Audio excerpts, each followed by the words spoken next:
পুষ্পা ঝুঁকেগা নেই। হ্যাঁ, কার্ডের ব্যবসায় তো হচ্ছে না কোনো লাভ, খাচ্ছি শুধু ঠাপ। হ্যাঁ, এই ব্যবসাগুলো মনে করো বাদ দিতে হবে। হ্যাঁ ওস্তাদ, রাইট কথা কইছেন। এখন মনে করো যে চাঁদাবাজিতে একটু মন দিতে হবে, বুঝা গেছে? যেহেতু ব্যবসায়ী লাল বাতি জ্বলে গেছে, এখন মনে করো চাঁদাবাজির একটা ব্যবস্থা করতে হবে। এখন এই জন্য কিন্তু কিছু লোক প্রয়োজন, বুঝলে? এখন ১-১৫০ লোক লাগবে। সেই লোকগুলো দিয়ে চাঁদাবাজি, তারপরে এই যে ধান উঠছে না, জি জি। এই ধানগুলো মনে করো রাতের আধারে যে, আর তোমরা তো পুষ্পা ঝুঁকে নেই, আমার নাম বললে তো এমনি সামনে কেউ আসবে না। আর ওসি, ওসব ওসি মসি মনে করো যে পার গোড়ায় থাকে, কোনো বিষয় না। হ্যাঁ, জি। তুমি এখন দেখো যে ১-১৫০ লোক ম্যানেজ করো, বুঝা গেছে? আর ধান কাটো, চাঁদাবাজি করো, যে চাঁদা যে না দেয় তাহলে তাহলে গুলি করে দাও, কোনো বিষয় না, ওগুলো আমি দেখে নেব। হ্যাঁ, এখন আমরা কার্ড দেখতে আইছি, এই কার্ডগুলো একটু দেখে শুনে আমরা আবার মনে করো গো ব্যাক করবো। এরা পুষ্পা ঝুঁকে নেই। হ্যাঁ কাকা, বয়স তো মেলা হয়ে যাচ্ছে। তা আগের দিনকেরা ফোন দিয়ে ওরা ক্ষতি চাইলো সে নির্বাচনের কি দেখি লাইন।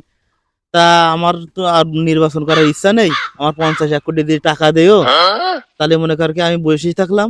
ওই পুষ্পার দিয়ে নির্বাচনটা করাই দিতে চাচ্ছি। ও নির্বাচন করুক, আমি নির্বাচনের মাঠে যাইতে চাচ্ছি না। হ্যাঁ কাকা, ওইটাই।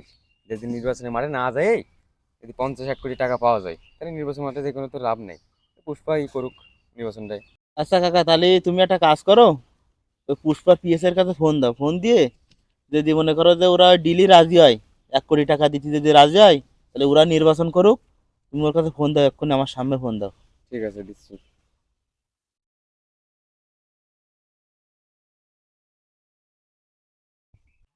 পুষ্পা ঝুঁকে নেই। হ্যাঁ ওস্তাদ ফোন দিয়েছিস, ফোনটা ধরবো? হ্যাঁ, দেখো তো হয়তো গুরুত্বপূর্ণ ফোন হইলে হতে পারে। হ্যাঁ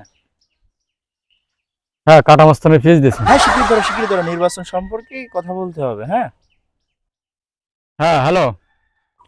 হ্যাঁ, বলছিলাম কি, আমাদের উস্তাদ তো একটা গুরুত্বপূর্ণ কথা বলেছে। হ্যাঁ, কি বিষয়? হ্যাঁ, আমাদের উস্তাদ তো অসুস্থ, তাই এবারটা ইলেকশনটা পুষ্পার দিয়ে করাতে হচ্ছে। আচ্ছা ঠিক আছে। হ্যাঁ, এর ভিতরে কিন্তু আমাদের একটা সত্য আছে। সত্যটা হলো কি, যে আমাদের উস্তাদের যদি ১ কোটি টাকা দাও, তাহলে উস্তাদ আমাদের বসে যাবে। হ্যাঁ, ১ কোটি টাকা কোনো বিষয় না তো। আরে পুষ্পা ঝুঁকে নেই ছাড়া, ১ কোটি টাকা কোনো বিষয়? হাতের ময়লা, বল দিয়ে দেবে, কোনো বিষয় না, রাজি। হ্যাঁ, আমাদের উস্তাদ রাজি আছে, সমস্যা নেই, এমপি নির্বাচন আমরা করব। আচ্ছা, তাহলে ডিল পুরো ফাইনাল। হ্যাঁ, তাহলে ওই কথা ফাইনাল হয়ে গেল। ঝুঁকে নেই। হ্যাঁ চল। বহুত দিন ধরে কাজের কথা বাইরে একটু বললাম, তা তো ফোনও দিলে না, কিছু বললেও না। ভালো লাগতেছে না, মনের মধ্যে খুব খারাপ লাগতেছে। ঝুঁকে নেই, এ তো একটা দারুণ অফার দিয়েছে। হ্যাঁ, এখন যেভাবে হোক লোকজন ম্যানেজ করতে হবে। এই ফাঁকা জায়গায় এত সুন্দর চেয়ারটা রাখলো কে? বসেন। যাক, অসংখ্য ধন্যবাদ। এখন বিষয়টা হচ্ছে কি, লোকের ব্যবস্থা করতে হবে, বুঝলে? একটা ধরো নির্বাচন করতে গেলে নির্বাচনটা একটু দেরিতে করতে হবে। হ্যাঁ, একটু দেরিতে করতে হবে, এর মধ্যেই সমাজ সেবামূলক কিছু কাজ করতে হবে, বুঝা গেছে? এই জন্য কিছু লোক দরকার। আর তুমি একটা কাজ করো, মিডিয়ার ব্যবস্থা করো অতি শীঘ্রই। হ্যাঁ, যেহেতু এত সুন্দর একটা অফার, কোনো কাজ করতে গেলে দেখো না, ইসলামিক যে দলগুলো আছে, এরা কিন্তু যখন কোনো কাজ করে দেখবা, অবশ্যই অন্যরা ভিডিও করে করে কিন্তু খুব সুন্দর একটা মানবতার কাজ করে। আমরাও কিন্তু এরকম মানবতার কাজ করতে হবে। মানবতার কাজ না করলে আমাদের কিন্তু কোনো মূল্যায়ন কিন্তু পাবলিক দেবে না, বুঝা গেছে? মানুষের কাছে ভালো হতে হবে, দান বিশ্বাস দিতে হবে, বুঝা গেছে? হ্যাঁ ওস্তাদ, কথাটা সঠিক আছে। এখন তো লোক দরকার অনেক, আমি তাহলে লোকগুলো ম্যানেজ করি। আর এই ভালো কাজের পাশাপাশি আমাদেরও চাঁদাবাজিটাও ধরে রাখতে হবে, যেহেতু এখন ধানের সিজন। এখন ধান না নিলে পরে নেবো কখন? হ্যাঁ, তুমি যে কথাটা বলেছো এই কথাটা ১০০% রাইট, যে আমাদের ভালো কাজের পাশাপাশি চাঁদাবাজির লাইনটা ধরে রাখতে হবে। কারণ চাঁদাবাজি না করলে আমাদের যে সমস্ত লোকজন তুমি নিবা, এদের বেতন আমরা কিভাবে দেবো? তার বাদে আর একটা কাজ করবা, যখন কোনো ইউটিউবার আনবা, হ্যাঁ, তখন তারে কিছু টাকা দিয়ে আর বাদ বাকি যেগুলো লোক দিয়ে তুমি ভিডিও করাবা, একটু গরিব টাইপের যে লোকগুলো, ওদের আনবা ভিডিও করিয়ে, মনে করো তারপরে আছে ওদের ওদের কাছ থেকে যে যে টাকাগুলো আমরা দেবো, ওই টাকাগুলো আবার নিয়ে নেবো, বুঝা গেছে? আমাদের ভিডিওটা দরকার, তাই না? বর্তমান সোশ্যাল মিডিয়ার যুগ, এখন ভিডিও করে মানুষের সামনে উপস্থাপন করলেই মনে করো বড় নেতা, বুঝা গেছে? এগুলো সাজতে হবে।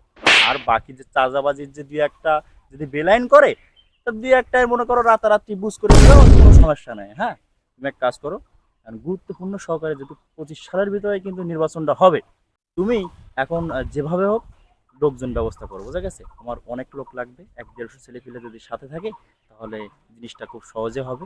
এবং এমন লোক রাখবা যারা কথা শুনবে, মায়া দয়া নেই, ছেলের ভয় নেই, বুঝা গেছে? এই ধরনের ছেলেপিলে।